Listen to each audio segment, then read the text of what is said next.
Olá, sejam bem-vindos a este final do dia.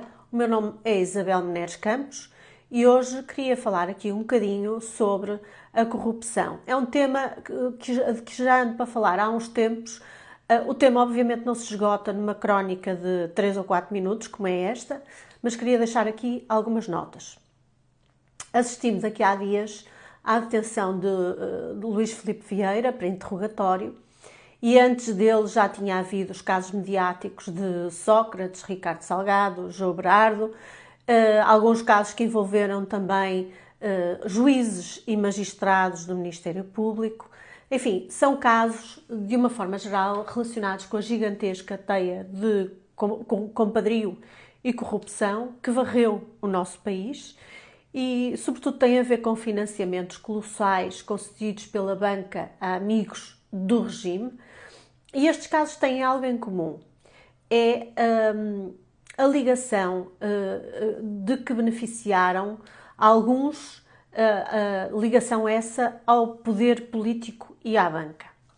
A percepção que temos é que de facto, houve o fomento de políticas irresponsáveis que inclusivamente conduziram Portugal à bancarrota em 2011. Destes casos mediáticos, há uma coisa positiva que resulta, é que a justiça está a funcionar. Caso contrário, os casos não chegariam a tribunal. E isto é muito importante porque nenhum país é competitivo com elevados padrões, elevados níveis de corrupção. Não há investimento estrangeiro num país altamente corrupto e por isso é urgente libertar o país deste flagelo que é a corrupção e lutar pela transparência e pela decência dos procedimentos da administração pública, dos concursos públicos, dos processos de atribuição de fundos estruturais, e agora vem aí bastantes fundos para distribuir, pelas instituições em geral, e há que atentar também nos conflitos de interesse e na economia paralela, que são campos férteis para a corrupção.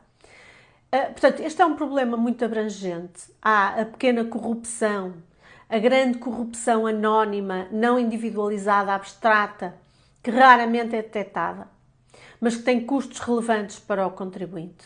Imagine-se só o seguinte exemplo. Se num concurso público parte do preço é estabelecido para corromper o decisor, é evidente que o valor da encomenda pública vai ser mais caro e, portanto, repercutir-se-á no bolso do contribuinte. Paralelamente, há também aquela corrupção que resulta de relações estratégicas que permitem a gestão de informação útil para antecipar concursos públicos, influenciar decisões, aconselhar negócios, promover subornos, vender facilidades para contornar dificuldades e burocracias, enfim, o mercadejar de que falava o juiz de instrução no processo de Sócrates.